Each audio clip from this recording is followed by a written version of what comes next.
You are listening to an American Free Press podcast. Joining me on the line is Dr. Arthur T. Bradley, a NASA engineer. Dr. Bradley, thanks for joining us today. Thank you for having me. Dr. Bradley, I just read your book, Disaster Preparedness for EMP Attacks and Solar Storms, the expanded edition, and I want to get into that in a moment, but before we do, for the benefit of the listeners, can you tell them a little bit about your background? Sure. Well, as you mentioned, I work for NASA. I work out of Langley Research Center in Hampton, Virginia. My title there is I'm the Assistant Branch Head for the Electronic Systems Group. And my background in general is in electronics and electromagnetics, which fit pretty well with this topic. I used to work at the University of Tennessee as a professor in that area as well. I've got 4 kids. We homeschool all of them, and I have a wide assortment of interests, including martial arts, firearms, traveling, things like that. I have done some interviews with experts in EMP, which is electromagnetic pulse, so I'm a little bit ahead of the curve here compared to your average American, unfortunately, as you lay out in the book. But let the listeners know exactly what is EMP and how can it occur. Sure. Well, EMP is just a term, like you mentioned, electromagnetic pulse, and so it can be caused by a wide variety of things. Most of them are not what people are talking about when they talk about EMP attacks, but certainly lightning or any high current electrical discharge can cause an electromagnetic wave that comes across as a pulse. Most of the time, it doesn't disrupt anything seriously. Maybe if you've had lightning hit nearby, you notice maybe your TV flicker or that kind of thing. But what we're really talking about is a high-altitude, nuclear-generated electromagnetic pulse, and by that I mean somebody detonates a nuclear warhead, probably above about 25 miles in the atmosphere. That generates some gamma rays, which in turn affect the atmosphere, and they affect the Earth's magnetic field and couple into lots and lots of electronics, and we can talk about all that. So the EMP in general is that wave, that electromagnetic wave that propagates down towards the Earth. Okay, and you said it can be caused by a nuclear explosion at about 25 miles, and it can be caused by natural means, right? Certainly, that's right. Lots of natural means can cause a minor electromagnetic pulse. They don't usually represent a danger to, certainly not to the infrastructures of the country. There are other weaponized EMPs that are really tactical type weapons, like a Vercator, for example. They're meant to target maybe a specific military compound, and so while the military is very interested in those technologies because they represent a real danger, the typical citizen in the country, it doesn't pose a threat to them directly. So the ones that most people talk about and the commissions have looked at are these high-altitude, nuclear-generated EMPs. Which you refer to as HEMP, right? Right, that's right. Sometimes they're called HEMPs. So what would the scenario be like if, as you mentioned in here, an asymmetric attack were to happen on the United States? Typical warfare, if you think about it, you have two parties that are relatively equally balanced for them to go to war with each other. And there's a trade-off of damage, right? If one country does something to the other has the ability to retaliate and cause similar damage. Certainly that's true of the superpowers. But an asymmetric attack is maybe a group that is not capable of waging war, but they're able to issue a very devastating, perhaps a single attack that causes a lot of destruction on the other country, and there's no real mechanism by which the more powerful country can retaliate. And that's the case of an EMP attack. If you, for example, had a terrorist organization get a hold of a warhead and a rocketing system and able to launch one of these nuclear bombs, if you want to call it that, into the atmosphere, detonate it in the atmosphere, and it would cause widespread damage across the country, which I'm sure we'll talk about. The question then is, what would the United States do about that? Well, maybe they would track the boat that fired it and destroyed the boat, and maybe they would track the terrorists that bought the nuclear weapon and kill them off. But at the end of the day, we would still have suffered trillions of dollars of damage, and the terrorists in the end would have lost a few operatives perhaps. So it's a very asymmetric attack. And right in the first part of the book, in Chapter 1, you say this book is the first in a series focused on high-impact, low-frequency, HILF events that might result in the end of the world as we know it. And how do you say that little acronym there of the end of the world as we know it? Oh, I've heard people say it lots of different ways. I usually just say the end of the world as we know it. Otherwise, people don't know what I'm talking about. Right. I was taking a stab at it. I was thinking Teotwaki or something like that? I think most people say Teotwaki. Teotwaki. Yeah, but nobody, most of the people wouldn't know what that is unless they're in that circle. I had written a couple of books previously, and they're broad-based family disaster preparedness guides, and I always tell people, always start there, because if you and your family are not prepared for commonplace disasters, you have no business jumping into these high-impact, low-frequency events, because they take a lot of preparations and a lot of consideration, so you really do need to learn to walk before you run and get your basic preparations in order, and we can talk to that whatever length you'd like. So this book, though, I have a very specific interest in EMP attacks in particular because of my background in electromagnetics, and so I was able to conduct some hands-on experiments. I had a lot of questions. I had read read a lot of information about EMPs, but I really didn't have the answers I wanted. And so I did the research and wrote this book. And I thought I really ought to make this one of several. I have other interests, like, for example, pandemic preparedness is the next one I'm working on. Things that would really end our civilization the way we know it today. And, what kind of preparations could you take to be ready for those? Right, and on page 17, you say that the list of events that might result in the end of the world as we know it is long and varied, but can be trimmed down to the following likely candidates: EMP attack, solar storm, and that's what this book was about; pandemic, that you just mentioned, natural or man-made; nuclear war; asteroid strike; supervolcano eruption; ecological disaster that causes a widespread agricultural crisis; and global financial collapse. With EMP and solar storms, I guess the most notable historical event that we can look at, besides, as I learned from your book, that Starfish Prime experiment that was in 1962, I think, the Carrington Event. Why don't you just give a little background about that? Sure. Well, the Carrington Event is known for being a very powerful solar storm. I believe it occurred back in 1859, and this was back in the days of the telegraph system, and they didn't really know what to expect, and it ended up the solar storm was so powerful it caused a geomagnetic disturbance on the Earth that generated very high currents in the telegraph system and caught fire at several stations and caused some injuries and so forth. And the reason people point to it is not that it, destroyed civilization from that one solar storm, but they extrapolate if that storm had occurred today in this very modern civilization, very, very extensive damage to the world's electrical system and how that would ripple around into all of the other infrastructures that we depend on. And most people don't realize solar storms, about every 100 years, the sun emits a very powerful coronal mass emission, which can ultimately manifest down on the Earth as a geomagnetic storm, and that causes these currents, which can cause a lot of damage. So it's about every 100 years or so, and the reason people don't appreciate it is because 100 years ago, of course, we weren't nearly as modernized, or 150 years ago, we weren't nearly as modernized as we are today. So we're really due a very large solar storm, and we'll see if our safeguards protect us from it as well as people think it will or not. Well, it was a little encouraging to find out from reading your book that the solar EMP is not as bad as the nuclear. I wasn't aware of that. Yeah, there's a great deal of confusion about that, and I think it's just because of a lack of basic electromagnetics. People don't work in electromagnetics, Right. But just to make it clear, an EMP strike, like from a nuclear weapon, is what we call a very broadband pulse, and that means it's a very sharp turn-on pulse, which means it has frequency spectrum that's very wide. So there's low frequency content, there's high frequency content, and the reason that's important is that the frequency content determines how well it couples into different kind of electrical systems. So low frequency signals, for example, couple very well into long transmission lines like electrical power lines. High frequency signals, on the other hand, couple very well into smaller electronic systems like radios and things, handheld systems, cell phones and things like that. So Right. An EMP poses a very broad threat, whereas a solar storm really only generates the low frequency electromagnetic wave disturbance at the Earth. You don't have the high frequency components. So you don't have to build a Faraday cage is the first thing I tell people. If you're just worried about a solar storm, that Faraday cage is not needed. You need to think more about infrastructures that'll be disturbed, not about your personal electronics being damaged. Right. So very different threats. Right. And of course, for the listeners of Faraday cages, I guess you could even look at it as like a garbage can with the lid on top of it, right? Something protecting whatever it is, an electronic component that you want to protect, like a car or some other sensitive component. Right. A Faraday cage in general is just a conductive enclosure. It can be a perfect sphere that's made out of metal. It's just something that is a perfect conductive enclosure. We do these makeshift Faraday cages, and one of them oftentimes people build is they'll buy a galvanized metal garbage can, put their stuff inside, maybe line it with cardboard first, put the stuff inside and put the metal lid on. And I did some testing on that to test the effectiveness of this, and it works fairly well. There's some things you can do to improve that. You can also build your own Faraday cage using aluminum foil. People have done that, and it also does fairly well. But there's some special points if you want to build a Faraday cage. The critical piece is you're trying to make it almost watertight. You're trying to keep any holes and gaps as small as possible. That's the key to having a very highly effective Faraday cage. Now, what happens? It strips electrons away from molecules and atoms? Yeah, basically that's right. There's several mechanisms that occur in the atmosphere when an EMP detonates, but in simple terms, the electrons get stripped away and they circulate down around the Earth's magnetic field lines, and that creates a disturbance at the surface, and that disturbance, that electromagnetic disturbance, couples into electrical systems. The Faraday cage is meant to prevent that disturbance from coming in and causing damage to the electronics.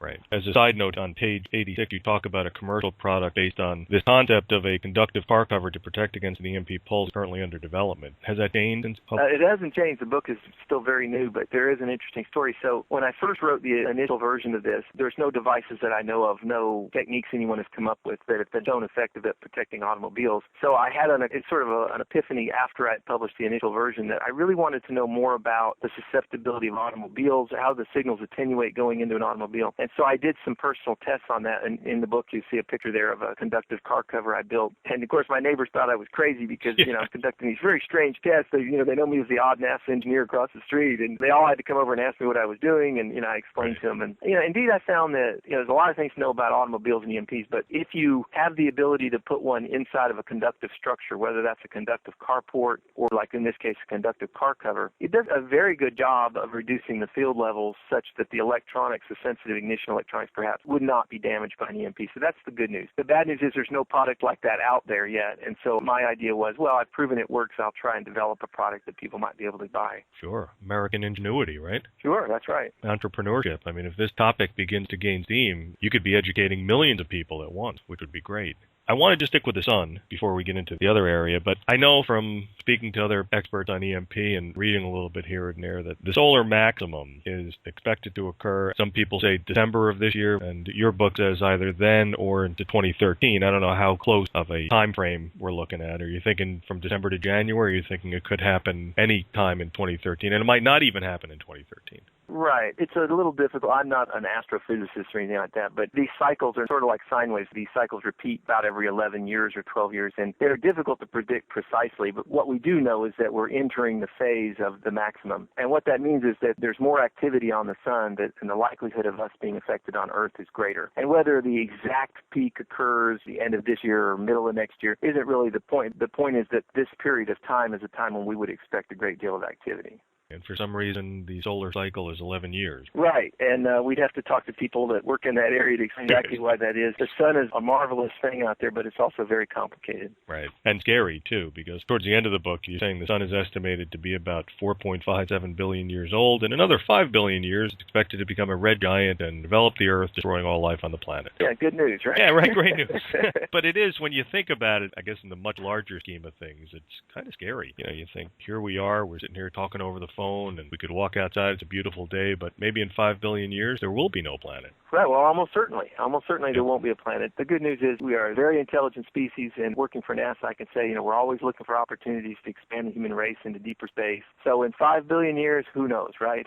It's not something I'm worried about. Exactly. You were talking about an inevitability that in 5 billion years we will be gone. This is also an inevitability that we will get a Carrington-type event, but it's not an inevitability that the Carrington-type event would actually hit Earth, right? The CME might not deliver a direct blow to Earth, right? Oh, that's right. In fact, there's solar flares and these coronal mass emissions, coronal mass ejections, people say it different ways. Those occur all the time on the sun. And in fact, there were several large ones that occurred in the past 12 months that, had they been in the direction of Earth, so, there are these large plasma eruptions that occur off the surface of the sun. And if they had come in our direction, we would have definitely had a chance to experience that type of magnitude event. But fortunately for us, they went in a different direction into space. So it is clearly a question of only when, not if, one of these emissions will affect the Earth. They happen, like I said, about every 100 years or so in our direction. And how bad they will be, well, we don't know, because there's no real record of a modern society like ours ever having been affected by a very large emission from the sun. So if you think about maybe a bad event occurs every 100 years, if we call it that, maybe a truly world-changing event occurs every 1,000 years or 10,000 years, well, we would never have seen those as a modern civilization. So the effects of it are still very unknown, what would happen. Right. Now, if something like that did happen, of course, that's the whole topic here in your book, getting prepared for something like this. Because here we are, like I said, we're sitting here in a civilized fashion talking about this topic. But if an EMP event did happen right now, whether from nuclear or solar, it would seriously disrupt the national infrastructure. And the way that you described it was like a domino effect, when you said that once the electrical infrastructure went, that would affect everything. Is that right? That's right. So the electrical infrastructure is particularly vulnerable because we have, of course, these large transmission lines that run all over the world. And their being very long conductors make them very susceptible to pick up electromagnetic energy. That energy then can propagate into the electrical systems and cause transformer damage. And that damage is very difficult to replace. Those transformers, from what I have read, can take up to a year to be fabricated. So you can imagine if a large percentage of the United States electrical system was taken down for a period of, let's even be optimistic and say 3 to 6 months, the world will be a very different place for a period of time. And what happens to the United States really very strongly affects the rest of the world as as well from an economic point of view. So,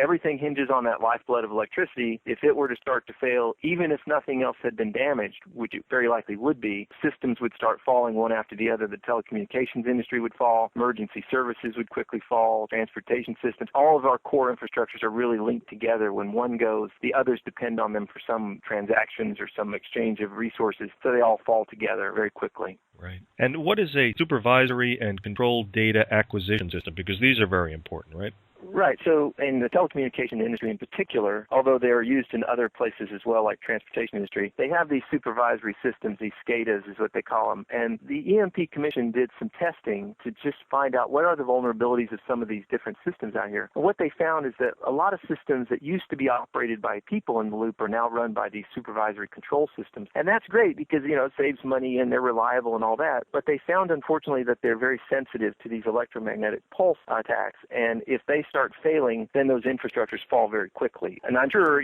there's been some planning to have backups of these control systems where they could be replaced. But if you had a national level event where it destroyed, 80% of these controllers across the United States, there's no way you could possibly recover from that without a very long period of time. They'd have to be manufactured and brought in and all that. So they represent a very sensitive piece of electronics that are susceptible to the EMP attack. Right. If it did happen and it was a direct hit, let's say with a CME or some terrorist or rogue state, or even not a terrorist or rogue state, let's say it was Russia who did it, whoever it might be. They've run a trawler right along the East Coast, fire the missile up, explodes over Kansas. You're talking apocalypse, right? Well, maybe. Certainly our military would continue to function. I would think if a country like Russia initiated an attack like that on the United States, they would be full and well prepared that they would have essentially declared war on the United States. So I think we would see that build up, and that would be part of a broader-based attack on the United States. But I think it's more likely probably that it would be a rogue nation like North Korea or Iran, or it could be a terrorist organization. But yeah, the effects on the United States, if everything went right